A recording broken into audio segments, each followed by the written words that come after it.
All right. Well, welcome to the Young Entrepreneur Syndicate. It's officially November, middle of November here, coming into the holidays. This is my favorite time of year when it comes to ramping up your work product.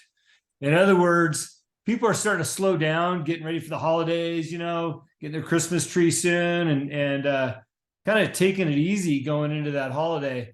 This is when I like to ramp up, take advantage of those weekends leading into knowing that everybody else is off or focus their attentions elsewhere. I'm going to step it up right now. And by the way, that's not to say that I'm not going to enjoy my family, because we've talked about my own personal priorities before, where my kids are my most important thing. But I will make time, I'll schedule time for them, but I'm going to ramp it up through the holidays. So if anybody wants to know what that looks like, reach out to me. Again, like we've talked about in the past, analyze the white space on your calendar. Schedule your holiday activities on your calendar now, November through the New Year's Eve, and then start analyzing that white space. And if you can find a place that you can build up your business or get a little bit more done to get ahead of your competition, this is the time to do it. And, I learned that in the alcohol business, because really those people took off the whole month of December. You weren't going to get anything done in December and really into the first week of January if you were lucky. And then the excuses started rolling through like, oh, well, I'm catching up on emails because I took the whole month off, right?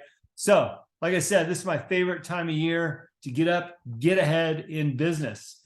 If you can't tell my voice, I'm excited for what's happening here. I'm excited for the resources that we have on the Young Entrepreneur Syndicate. Part of that excitement comes from my 75 Hard program that I'm doing right now. I'm on day 57. Things are going well. I'm down about 8 pounds, feeling good. But the highlights so far, and each time I've done this is my 4th round. The highlight so far for me has been the reading portion, the mandatory reading of 10 pages, which usually turns into 20 or more, our chapter or 2 chapters. Matter of fact, we have a member, Clayton Carroll. He just put out his book. I almost knocked that whole thing out in a day and a half already, because it's good. It's an easy read. So I just want to encourage everybody, if you can take a minute, go on to the Young Entrepreneurs website, look at our library of books. There's some great resources there, some great readings. I just finished Tim Grover's Relentless. I think I mentioned that before. If not here, it's been on my Instagram. There's some really good nuggets there. And of course, Rod and my book are both on there, and a lot of other great ones. So that's where the excitement's coming from for me, because I'm re-energized in my own business and in my relationships with my partners, and all of us being like-minded, reading and doing the same thing. So encourage that. And, bring your partners into the fold on these things. It's important to get everybody on the same page. So if you've got partnerships or employees or critical team members, it's a good time to bring them in on the things that you're learning, whether that's through a book, through a class like this, or outside of both those arenas. But good time to come together and share those thoughts, be intentional about it. Sit down, share your thoughts and what you're doing, rewrite your goals and objectives together, and chase after it together. There's nothing like having a team. So that leads me right into tonight's conversation. What the topic is, this is in the coaching silo, and that is responsible, proactive conversations. And I know a couple of weeks ago, Rod walked through Lord. I think it was last week. Time's going by so fast, but the Lord exercise, which is basically an exercise to prepare you for having conversations with people. It's a great tool. And if you weren't here for last week's call, you can listen to the recording, but you can also download the Lord exercise on the back end of Y.E.S. And if you can't find it, reach out to us and we'll get it over to you. But, this stuff sounds, whether it sounds trivial or, maybe this is something you should have learned in high school or in college, these are still important reminders for you about how important a conversation can be, right? So I'm going to start this topic again, responsible, proactive conversations. I'm going to start this with some tools, right? So stepping into the art of conversation, right? And I see Wayne just popped on. Wayne, I got your volume off, so I know he's popping in and out. Wayne has no problem talking to anybody. He should actually be teaching this class. Wayne knows more people and makes more friends in the most random countries in the world. So I know maybe this will be a refresh for Wayne, maybe pick up some other things. But the art of conversation. And, the trick is to go beyond and have great communication, right? Maybe we're all pretty good talkers, but let's go beyond that. We're in an entrepreneur class. Let's go beyond good and talk about great communication, right? And if you're having great communication, you should be able to achieve your goals through talking. You should be able to communicate or articulate what your mission statement is, what your values are, what your business objectives are, and be able to talk through to achieve your goals with somebody else, right? And that's why when we have these classes about your mission statement or your business plans, this is the time where you can bring those into these conversations to help achieve those goals themselves, right? You want to get to those objectives. Become noticeably pleasant to talk to, right? Nobody wants to talk to a jerk. Nobody wants to talk to somebody that's closed off, but allow that other person to notice that you're pleasant to talk to be around. Have you ever heard, and by the way, I just gave Wayne a compliment, right? Wayne's not afraid to talk to anybody. My wife, she's another one who's not afraid to talk to anybody, right? You know that it's going to be a pleasant experience to talk to them, right? So I think when you talk about the art of the conversation, try to become that person. Find that person in your life so that you can emulate what they do. That way you become very approachable and pleasant, all right? So, shouldn't need to be said, but do not interrupt while the other's talking, which goes with the quote of the night, which I learned from David Meltzer, my coach years ago, is be more interested than interesting. In other words, listen to what somebody's saying. Don't listen with the intent to talk about yourself, right? Don't be thinking in the back of your mind, like, I hope they hurry up so I can tell my story. And you start making it all about you. And all of a sudden, everything they're saying is going right over your head because you're making it all about yourself. And that's typically where that interruption happens, right? Because you can't wait to get to your side of the story, tell your big deal that you did, right? So be more interested than interesting and avoid those interruptions, right? And by the way, when it is your turn to talk, make your story short. Allow them a chance to speak, right? You be that person, again, in the art of the conversation, you be that person that has a short story and allow them to tell their long story, right? Because you're building rapport with them. You're making them feel at ease and feel comfortable with who you are, right? And what you're after, right? Which in this case is you're interested in what they have to say. Avoid a flash judgment. And this is me. I see somebody, especially in this very polarized political system we live in right now, the last 3-4 years, somebody's coming your way and instantly there's a flash judgment. It's like, oh, here comes that person. Let's avoid the flash judgments and allow them to speak for themselves. And then you can develop your opinion based on who they are and what they have to say. And I think that's something that we can all practice nowadays, again, with this very polarized society we have. Be better, again, with the art of the conversation to avoid polarization, okay? And then honestly express your intentions. If you're speaking to somebody, be honest about what your intentions are, who you are. If you have an objective, what that is, right? Had a discussion in class today about, it was actually veering down the political road. And, somebody said, well, and by the way, we teach at a private Christian school. So he said, well, should I tell people in business that, I'm a person of faith or I have this certain political belief? And my answer is you need to be as honest as possible, as often as possible, because the customers that are attracted to you, they're attracted for those reasons. And chances are they'll be your customers for a really long time.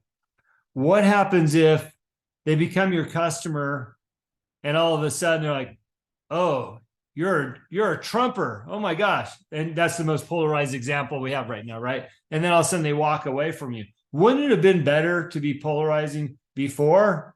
and they know exactly what you stood for, what your beliefs are, because again, you'll retain that customer instead of them leaving because they feel like you've deceived them, right? So I like honest expression, honest intentions, and honesty in who you are. And that plays a big role in your communication and social media because it gives you a chance to be more of who you are instead of just hiding who you are, what your intentions are. Okay. And then final in the art of conversation is listen more than talk. Listen more than talk. Okay. And it just goes back to be more interested than interesting. So just a kind of a flashback story. I'm actually drinking my water out of my dad's sheriff's mug here tonight. And it made me think about him as I started talking about conversation. And if we've got parents in the room, and I think everybody on, with the exception of a couple are parents, as a kid, ages 11 through 13, my dad was a long distance truck driver. And he would pick me up. He lived in Southern California. I lived in Northern California. He'd pick me up in Sacramento. I'd drive with him all the way to Redding and then sometimes back to Sacramento, and he'd drop me back off, or he'd drive me all the way back down to Southern California so I could stay with him. And my dad was one of those guys that didn't talk, literally nothing to say, and barely listen to the radio.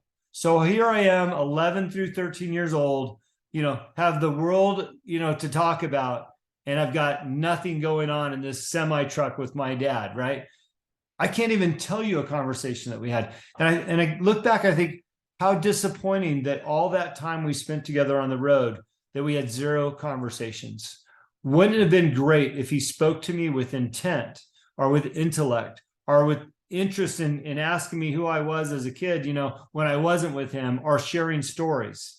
Now, don't feel too bad for me. Towards the tail end of his life, we spent a lot of time together and we told a lot of stories.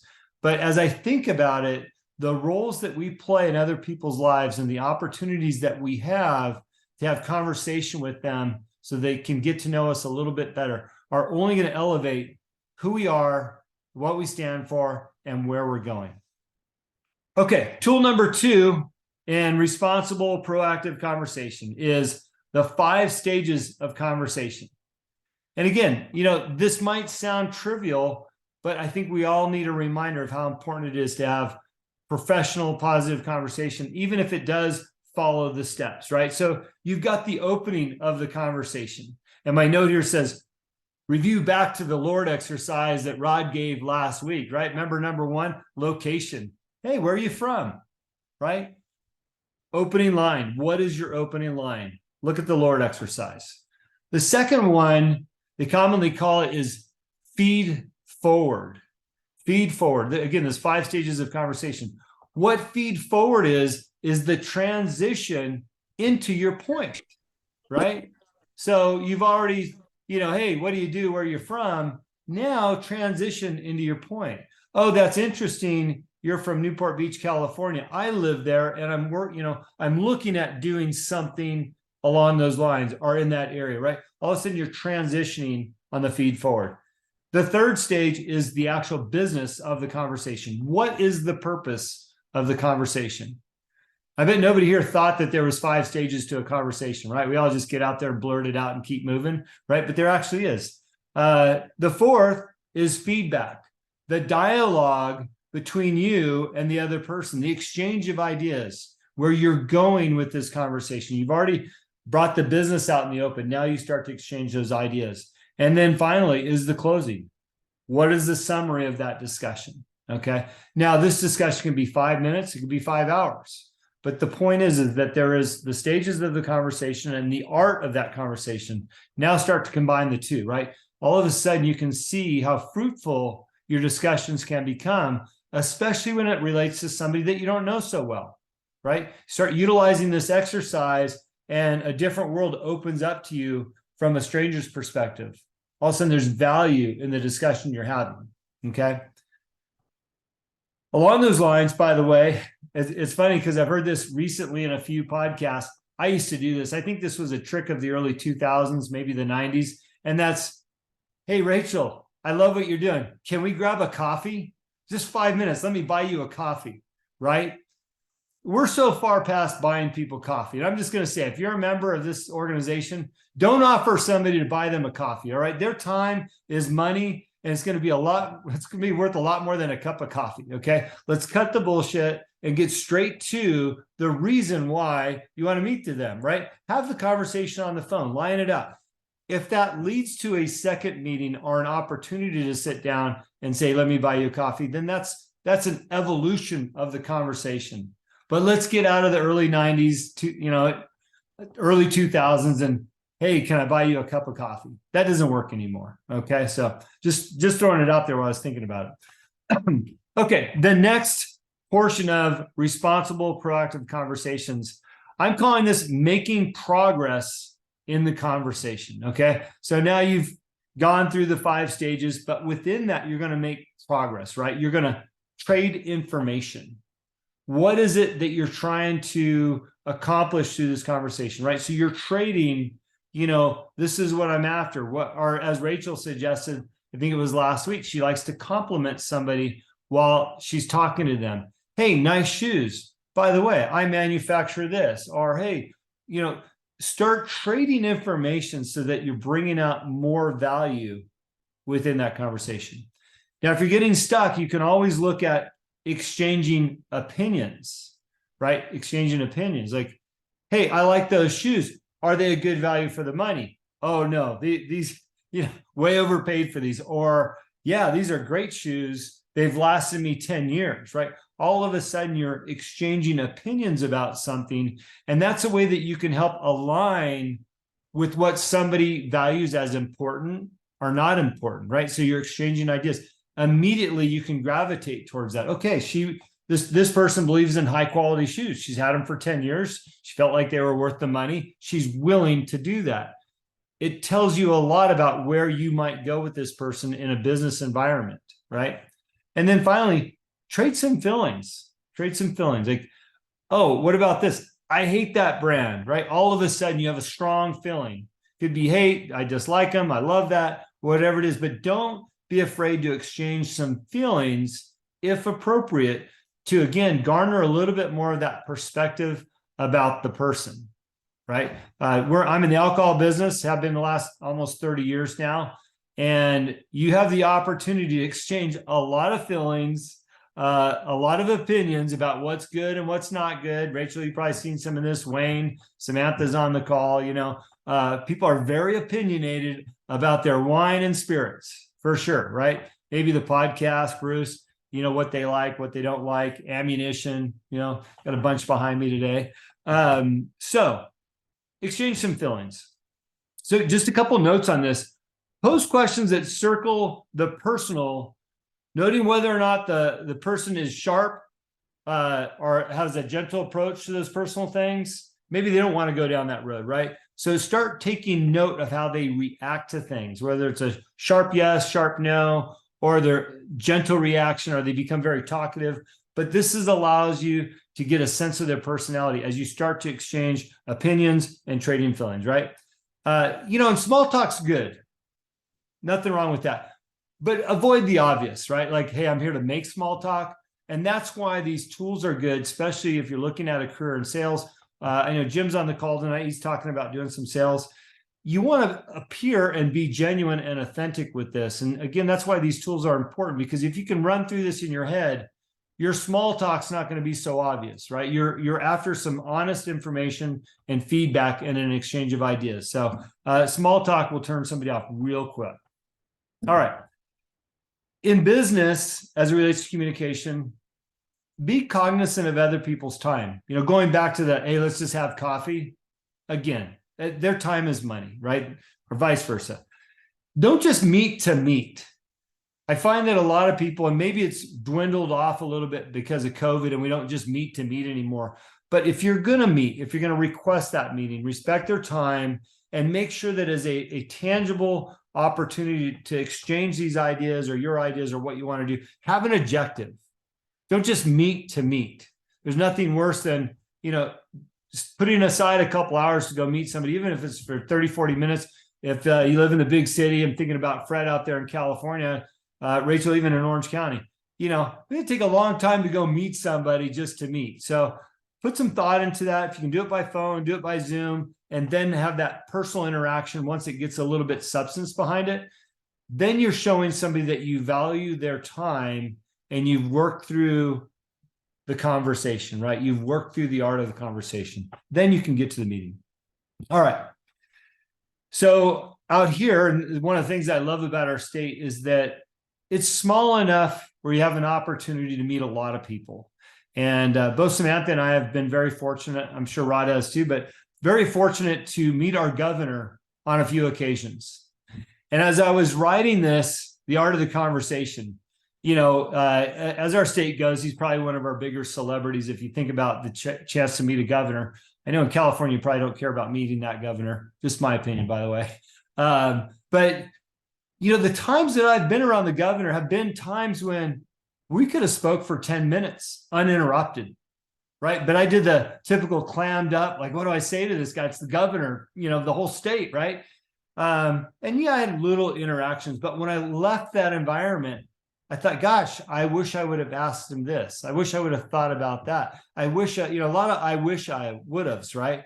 And my point here is have some canned questions. If you know who you're going to go meet, you know what the environment's going to be like, you know who might be there, think about some canned questions. Because I promise you, next time I'm going to be in the same place as the governor, I'm going to have 3 or 4 really good questions that's going to stimulate great conversation. I'm not going to clam up again and go, man, I wasted 10 minutes of my time. I could have got some good stuff out of the guy. So have some canned questions. And to do that, know your audience and some potential topics. Okay. Have an objective, right? I'm in politics. If I'm going to meet with the governor, if I'm going to have a few minutes, I need to have an objective. What do I want to achieve through my conversation with him, right? And I'm going to go through the whole art of conversation, all the things we've talked about tonight. Be intentional, but be kind, okay? Go to that person with purpose. Don't just make small talk to talk. Be intentional, but be kind about it. Don't walk, I'm not going to walk right up to the governor and say, hey, how about this? And he's going to go, whoa, let's ease into that. But I'm going to do it with intent because I know what the question will be in advance, what I want to talk about. And if you've got a few canned questions for your audience, in case the conversation goes right, you can still go middle or go left. Okay, you still have opportunities if you've got a few questions. It's just like the interview exercise we did last month. You can anticipate that in an interview, they're going to say, do you have any questions? And as I recommended then, you should have a few questions to ask them, even if you already know the answers, right? It opens the dialogue. It makes them comfortable with you, especially if you know the answer and it's going to be a positive one. What a great opportunity to open a dialogue that leads ultimately to your intention or your objective, right? So have an objective, be intentional, be kind, be willing to share. Okay. And that goes along the same lines of having some questions in advance, be willing to share something that might create additional conversation, right? So again, think about your audience, think about who you're going to talk to, the questions you might ask. I know, for example, our governor is a fisherman and he's a hunter. Well, maybe I want to ask him about fishing and level the playing field a little bit, right? So be willing to share. Maybe I've got a fishing story. Oh, hey, it's funny. I saw you. I saw your picture on Instagram last week. You were fishing up in, whatever. I was there 2 years ago, best fisher of my life. All of a sudden, you start sharing and it opens the door for that intent in another direction, right? And then finally, let's just be authentic. Be authentic with who you are. Again, don't make small talk to be embarrassing and obvious. Make small talk because you have an intent and purpose, right? Be authentic with your questions. Be authentic with your intention, and people will respect that when you're done, okay? So why is this important? Why do we care about the art of the conversation and responsible, proactive conversations as a whole? Okay, this is a business group. Why do we care? We should know all these things. In my opinion, success is linked to relationships. Okay, success is linked to relationships. These are simple tools to open up those doors to build more relationships. It's just like sales. It's a numbers game, right? You've heard the more no's I get, the closer I'm getting to that yes, right? Well, the more people you meet, through proactive, interactive conversations, the closer you get to building another relationship. And relationships in business are gold. Okay. And if you can break down the barriers of strangers, all of a sudden you can find that value. Now, let's just think real quick. If you're an entrepreneur or if you own a business, maybe you've got a really strong person working for you, but they're kind of that worker that sits in the corner. They do their own thing and you leave them alone because they're a good worker. Well, wouldn't their value increase if you were able to break some of these barriers of conversation because you use some of these tools? And you might find out that that person that's doing one job could actually do 10, but they were too shy to tell you, hey, I could do 9 other things than what you've already given me, right? So these are excellent tools to break barriers down, not only with strangers, but maybe with your employees or your coworkers, right? So let's not be afraid to be intentional about the conversations we have, right? And it's going to improve your communication with people and add value to those important discussions, right? So give people a chance to hear you and give them a chance to speak to you so that you can hear them and really listen with intent on what they're trying to tell you. Okay. So that wraps up the responsible, proactive conversations. It's worth talking about. It's worth taking notes. Obviously, it looks like that's what everybody's doing. And these small reminders are worth having, especially when you're trying to improve your business. So while you're thinking about any questions, by the way, just a reminder, Q&A is for anything you're doing. It does not have to be on this topic.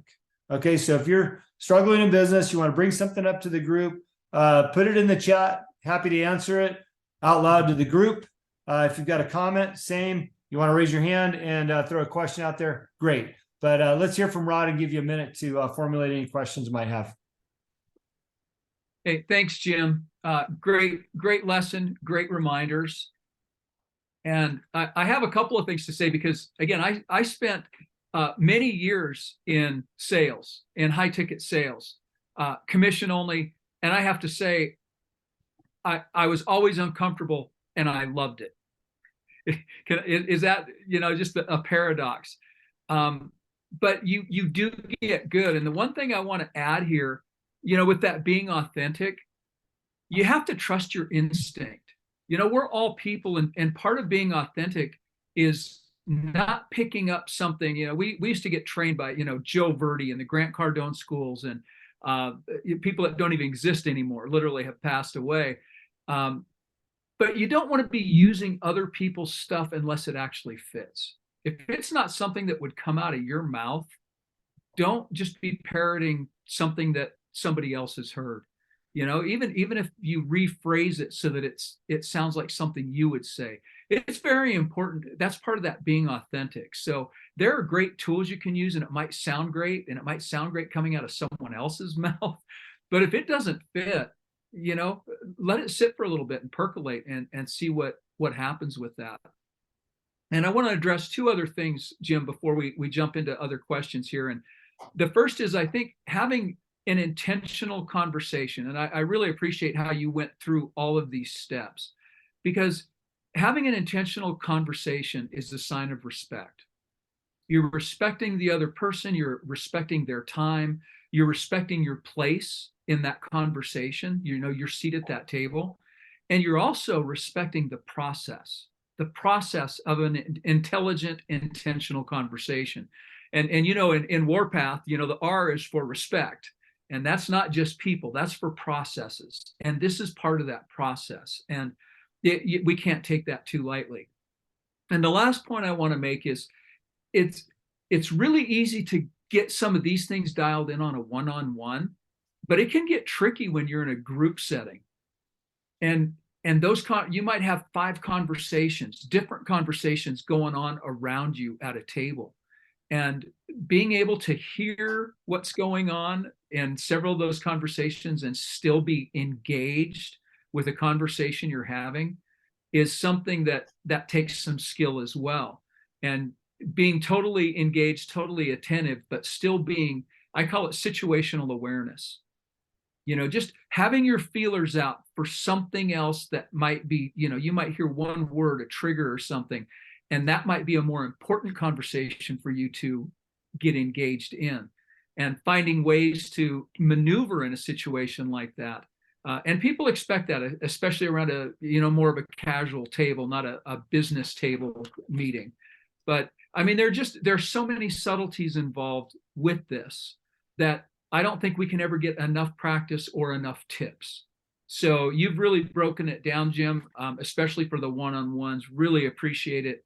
And if anyone has questions about sales, I had some tricks I developed that were my own that other people could use too. I'm gonna jump in next if we don't mind. Yeah, go ahead, Rachel. I loved what you were saying about event pregame. Like you found yourself, with somebody a little starstruck and like you didn't have something prepared. And I'm going to use an example that I use when I'm teaching this to classes in college. And Samantha might be the only one that gets the reference on this, but there was this movie called The Devil Wears Prada. I don't know if anybody else on the call saw it, but there was this scene where Meryl Streep is standing at the event and she has her two assistants whispering in her ear, because they've had to memorize this book in advance of everybody who's coming, what their name is, and something interesting about them.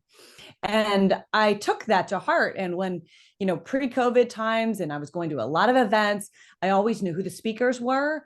I knew key attendees, if I could get my hands on who was going to be there, that was of like the most importance, something interesting about them that I could talk to, or that I could mention, or that would be relatable. And then tailoring into what Jim was saying about like making the level playing field, like the fishing, I found that there are certain pieces of relatable content that always resonate with everyone, regardless of their stature, right? I mean, you could tell a funny story about a holiday. Like everyone can relate to a funny Thanksgiving story, right? Or something that's memorable about you. I always teach people that when you go to an event, you should have one or two things about yourself that you tell all the time, that is part of your brand, that's memorable and on brand to who you are. So if you're not in the room, right? I mean, what is Jeff Bezos says this, right? He says, your brand is what people say about you when you're not there. So I want to say it over and over again, the same story, so that everybody's got the same thing in mind. So I want to be saying consistent messaging about who I am. I want to have a consistent story that I can tell that's relatable. I want to do my homework before I get to an event that I talk to people, so that I can say smart things that are valuable to them. And then I want to leave that conversation with the art of the takeaway. Like, I'm not going to ask for what I want, but I'm going to find a way to stay in touch and engage and develop that relationship further. So I like everything that you were saying tonight. And I've definitely been in those situations and kind of made it my own a little bit. So I hope that. Yeah, Rachel, it's awesome too, by the way. And look how much time she invests in these activities that she's going to, right? And I'm sure they're fun activities. I've been to a few of those that she's referring to. And it's easy to get lost in the moment. But when you realize, hey, I'm going to this activity for business, let me do my homework. Let me be prepared to do a better job. And if the added value is I get to have some fun, maybe the food's great, maybe there's a cocktail, maybe there's some entertainment. But if you can go there again with the intent, what a great tool. And thank you for sharing your story, because again, it's easy to get lost in the luster of the activity. By the way, just a couple other thoughts as we're all streaming here. If you're looking at being in sales specifically, I interviewed, and I'm going to put it in the chat here, Jeremy Lee Minor on the podcast about a month ago. You can catch his show, and the answer is yes. It's on our links, but yeah, that's strictly sales, right? And he uses a lot of tactics about changing the conversation into helping that sale. And that's really, it's a hybrid of what we're talking about here. We're talking about generality conversations, building rapport. And he's talking about a specific sale, but I know a few of you out there are in hard sales. So somebody worth looking at. A little tool that I used this morning, and I shared it with Rachel and Rod, is that we're looking at pitching a customer right now. Actually, we have the customer is working with us, but we want to extend what we're doing with them. and they'd asked me some questions on a Zoom call, and I did answer them on the call, and I was prepared for that. But upon further thought, I thought, I could probably expand on that a little bit. So I recorded a YouTube video and emailed that to them. And it was basically like, hey, because you're there, let me expand on your question a little bit further. And I spent 5 more minutes on that. And where I learned that from is about 2 years ago, I was getting a lot of requests to be on my podcast, and I had a gentleman send me a YouTube video of why I should interview him for my podcast. And you know what? I didn't even have to think about it. If the guy went through the time to send me a video, which I watched the entirety of it, and it was probably 5 minutes, and I was entertained. I thought, yeah, of course I want this guy on my video. He cares enough to do that, right? So we did that today, or I did that today and showed my team members. But I think that's taking your conversation to the next level, sharing a little bit more, thinking outside of the norm. I could have just sent him an email, right? But how about a video? So these are just little tips and tricks to think about as you look to expand your business, be on the top of the shelf instead of in the middle. As Tim Grover says, be a cleaner, right? Go after it. Be the cleaner in business. So, okay. Any questions out there? Happy to take them. Bruce, go ahead. Bruce has one in the chat. 2 things. One, Rachel, can you give an example of what you're talking about? In other words, your brand, the thing that people say about you when you're not in the room, and what are you using for that? Just because I'm not quite clear on what you're trying to achieve. Bruce, I'm glad you asked, because I almost transitioned into the other part of that story that I lecture on. And so it was like you instinctively knew there was more to that story. So let's say you're building your reputation, right? And you do a little bit of self-reflective work, and you decide, okay, I want to be known as hardworking and dedicated. Like, those are things that I really want people to say and know about me. So the trick here is come up with a story that represents you behaving in both of those ways, and then work it into the conversation, and don't be shy about it. For instance, let's say you're at the office and you're in the lunchroom talking to somebody, and you're like, well, I was here late last night working because, I'm a hard worker. So of course I was here. Right. Or you're talking to, your coworker, and you're like, yeah, I worked on the weekend because, I'm pretty hardworking. It's what I do. Right. Like, you can start working in casually into conversation, and then all of a sudden that's the way they will refer it to you that way. So this happened to a friend of mine who was working in finance. She was a woman working with a lot of men, and somehow she got the reputation for being emotional. And she was like, well, how do I change this? I don't want to be known as emotional. I want to be known as hardworking. And so she started doing this and started repeating herself and telling the same stories about herself over and over. And eventually her boss called her in one day and said, hey, I've got this thing for you. And I knew you were the right person because I heard you were really hardworking. And so she was like, it works. She just was basically campaigning for herself unofficially on that same part of her brand that she wanted to be known for. So, be intentional with the descriptors you use to talk about yourself. People are listening and paying attention. So especially the more you repeat it, the more they will see it that way too. I've also overcorrected on this sometimes. When I first started publicly posting on social media, I really wanted to be known as professional. And so everything I posted was me at work all the time. And then I got people who said, are you ever like in jeans, or are you ever casual? Like, don't you ever let your hair down and like get messy with the kids? And I was like, okay, I let that pendulum swing too far. And then I went too far the other way. And then it's like, okay, I needed to find a happy medium of well-roundedness. Especially as you're posting about yourself publicly, people really believe what you say about yourself. So be intentional and take the time to do the homework to decide what are the 2 or 3 pillars you want to be known for. Okay, Rachel, I appreciate it. What you're talking about is creating a psychological approach. You're basically laying anchor points for the intended recipient of your conversation, and essentially, quite frankly, you're leading them down a path. Well, I truly believe that, we all work in sales, whether you're officially in a sales role or not. Sometimes you're selling yourself. You're selling a concept, an idea, a reputation, a brand, a way of thinking. So you just have to be intentional about the way you're positioning everything I think that you're doing when it comes to work.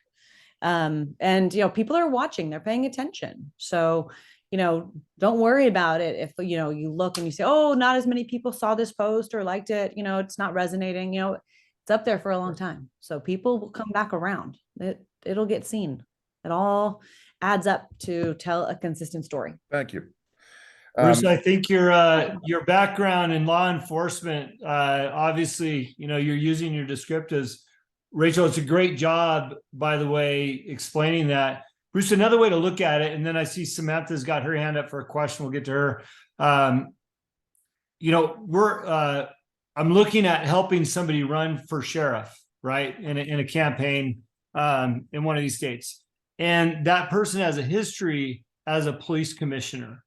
Although that person's been retired for a little while, this person's seen as something else currently. And so my recommendation was, in conversation, start referencing back, well, when I was a police commissioner, right? Well, when I did this as a commissioner, when I had my team as commissioner, all of a sudden people start seeing this person back in that role. So when they go, oh, I want to be the sheriff, like, oh, well, why wouldn't you? You were a commissioner of this large department. I heard all about it the last 2 years, right? And you're right. It's leading somebody down a path so that they understand exactly who you are and what you stand for. So, okay, great job, Rachel. Bruce, did you have a part 2 question, or yeah, just more of a comment. One of the things I found that I did a lot and it worked really well, and I was actually taught this, was whether you're in a conversation or teaching a class or any place where you're either trying to make a sale or communicate some information, I always ask people when I'm done, what are your questions? Never do you have questions, because when you ask that, you presume they don't. You want to ask, I presume you want to say this, so that I presume you have a question, what are they? And then answer them. In other words, if you get a question, hey, Jim, do you want a widget? Yes, I want a widget. And repeat that stuff back. And it shows people, at least in my experience, that you're paying attention, and it's part of the authenticity you talked about. So just food for thought. Yeah, great advice. All right, Samantha, I saw you had your hand up there. Go for it. Hi, y'all. I have my life a little bit more together this week. My kids aren't screaming and yelling at me. Anyways, I wanted to go back into what Rachel was talking about, of how you perceive yourself and what people say when you're not in the room. But it's funny how you can do it in different scenarios, in a sense too, is with here locally with business, and I sit on 2 boards, and how I present myself in these groups is, this highly respectable person who knows what I have going on, and I don't waver in my feelings on politics, particularly because those are the 2 boards that I have a lot of respect for myself, or that I get a lot of respect for on these boards. But it's funny because, last night I'm on a board call, and, everybody's so thankful of how hard I'm working and how active I am in the community and blah, blah, blah. Well, this is a way I perceived myself, or I talk highly, hey, I've been working really hard on these campaigns, or I've been involved in this, and other people have seen those. But then I go back to my friend circle, and then you're something else, right? So it's how you perceive yourself. My friends, my close friends who, are involved in my, parenting life and everything else, we're looking at each other like, gosh, those are some hot messes there, right? A hot mess express or whatever, can't get it together half the time. But in your business scenario, whether that's how you are at home, or that's how, things seem to fall apart sometimes, when you're out in your professional life, it's so important, like you said, to make sure you state these few things, or make sure you're, looking like a professional. Or, a couple of weeks ago, I was at my kids' ballet practice, and this woman was like, "Gosh, Sam, I hardly recognize you. You put yourself together today." And I was almost offended until I was like, you know what, Sam? You're out, like, you want people to take you serious and you want to be a professional, and but then here you are, like, you think it's okay to just go out in some yoga pants and some muck boots and call it a day, right? So it's so important of how not only you portray yourself in the professional life, but also in your everyday, just going out. People are seeing you, people are noticing you. And I'd like people to note it, or think of me as my professional life, and not what my friends see here in the Hot Mess Express life. So it's so important to talk highly about yourself and not put yourself down, and I'm super guilty of it. So anyways, I appreciated that conversation. I love what you said there. I can relate on multiple levels. The other day I went to pick my son up from school, and I was the hot mess. Totally. And his teacher did not even recognize me, because it was the first time I had shown up like less than put together. It was very funny. So yeah, I definitely walk the walk on that one of like putting it together. But then the other thing that you mentioned that I thought was interesting is when you're in these different groups, you kind of do have different brands, right? Like I feel it the strongest when I'm with either old friends that I grew up with, or college friends. And I've changed, I've evolved, right? I've upgraded my life in different ways. And maybe they haven't, or maybe they still want to relate at that, moment in time that we shared together 30 years ago, right? So it's important in those environments to still be relatable to them, but also educate them on how you've upgraded your life and how things have changed. Because, you want to be universally respected. I think in all of the different circles that all those different hats that you're wearing.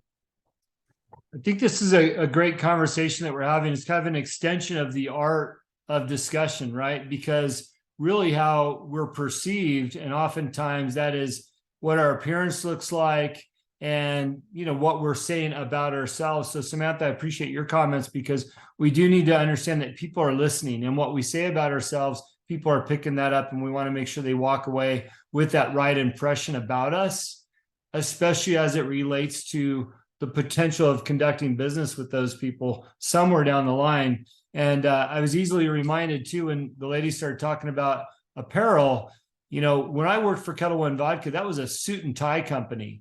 And even though I was spent a lot of time on an airplane where you're more inclined to show up in sweats and a t-shirt and a hat, you're going to be sitting next to one or two people for several hours. You better have your A game on. And I realized that I represented the company on that trip. So I started elevating my game with intention, knowing that I can expand my network through how I presented myself. So Rod, you got a question, and we got a few minutes left in the call. Go ahead. You're on mute. Yes. So I would like to comment to Sam and Rachel both. There's something that can be hot about a hot mess. Okay. And it gets back to the authenticity. All right. You don't have to be phony or fake. And I'll tell you, there's something hot about a hot mess, and embrace that part of who you are with confidence. And then it won't matter what you're wearing, what you look like.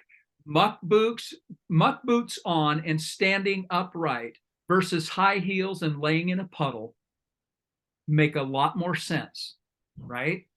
So we don't apologize for who you are as a person ever. And I've actually heard and seen even my wife do this, and I'm always correcting her. It's like, hey, you are who you are, and you're a mom, and we're busy and we're chasing things around, and that's real life. And man, embrace the authenticity, and it's hot. Okay, that's what I'm going to say about that. That's a little boost to both of you. Let yourself off the hook, and for guys too.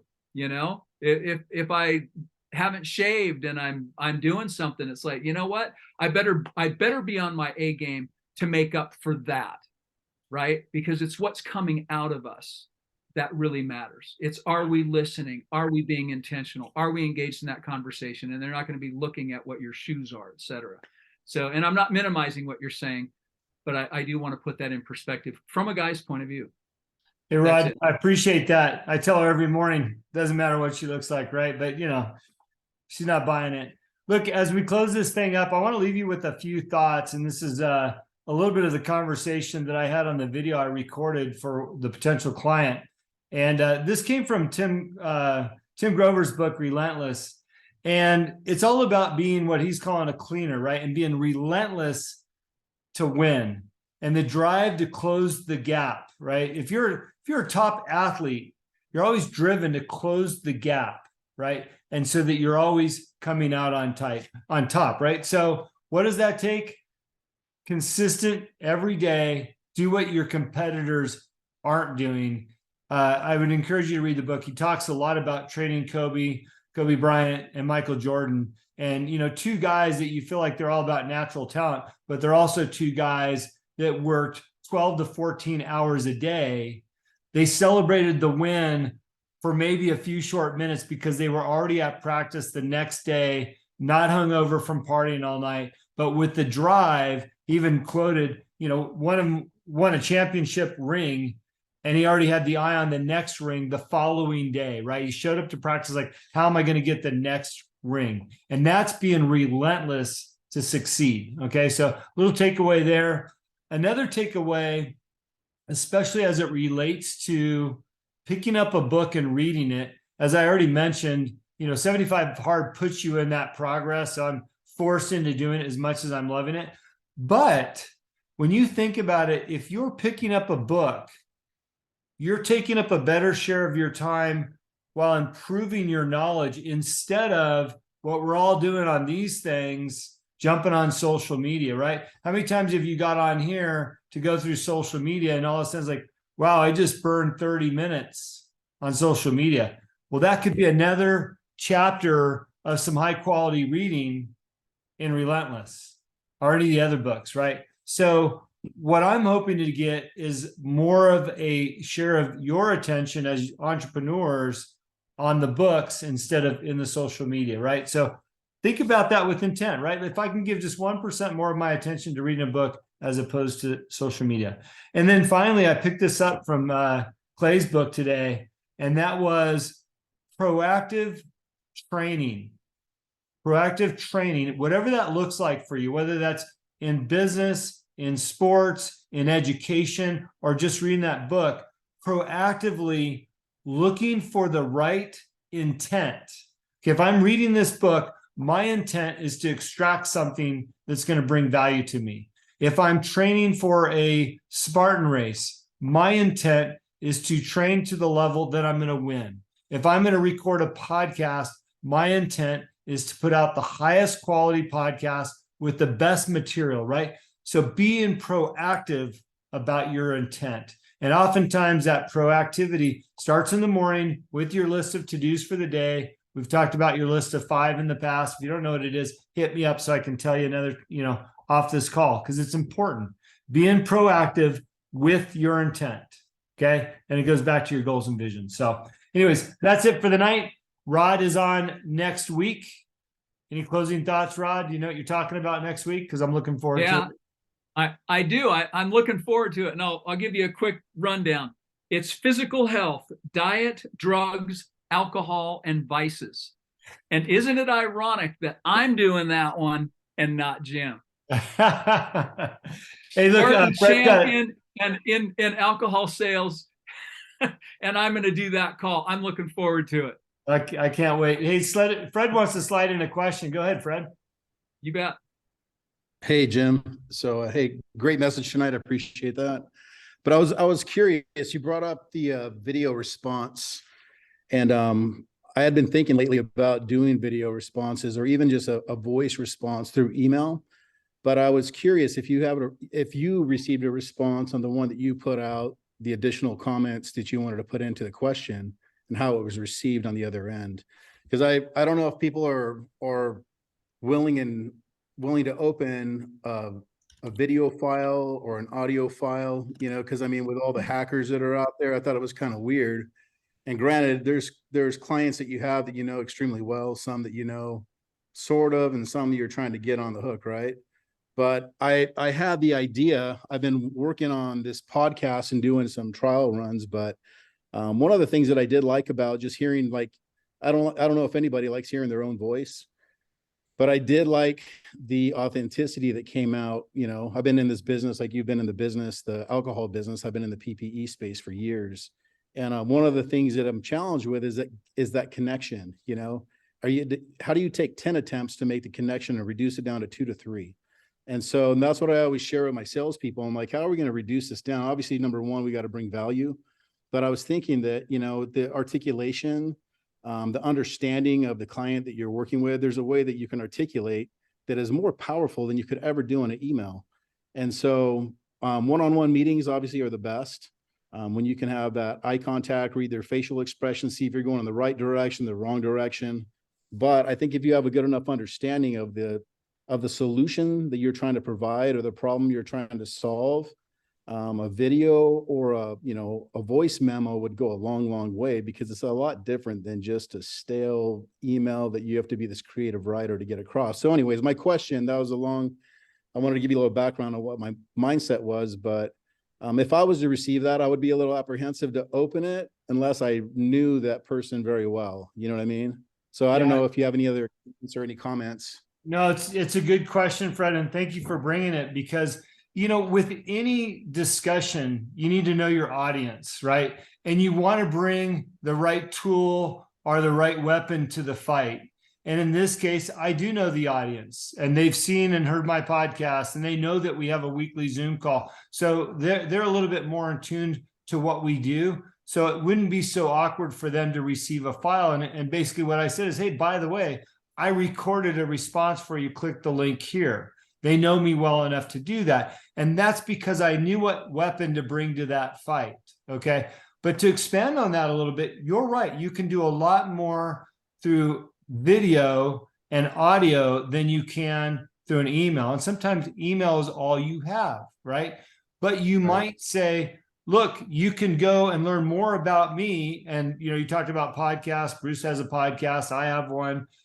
Rachel's on them all the time. You could say, look, if you want to know a little bit more about me, podcast episode 110 on Spotify, I tell my life story in an interview, right? Or whatever that public forum is, so they know it's safe. But it's an opportunity for them to learn a lot more about you in an authentic way in your voice, as opposed to just an email or a text, right? Because we know texts are great examples. It's hard to convey real emotion in a text. I mean, how often have you taken a text the wrong way? It's like, geez, they must hate me, right? They're not understanding what I'm saying. So the better you can dial your message in for your audience, the better it's going to come across. And that's a great question. And that's the best answer I can give you, is be very targeted based on your audience and the way to get yourself over the hump, whatever that looks like. Rachel, I see that you're off mute. Did you want to add to that?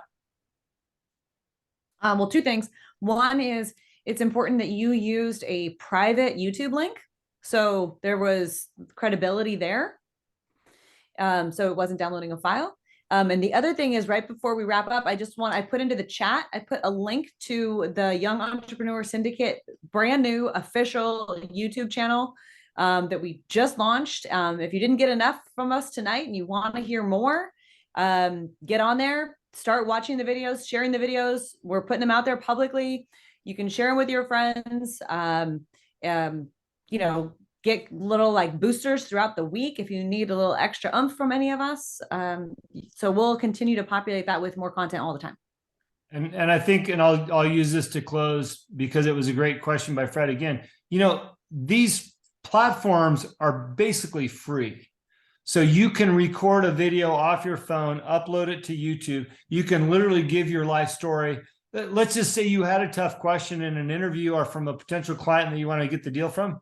Record a video that relates to that, where you can spend more time on it, articulate what the point is you want to make, upload the video and say, hey, by the way, go to YouTube, here, search this.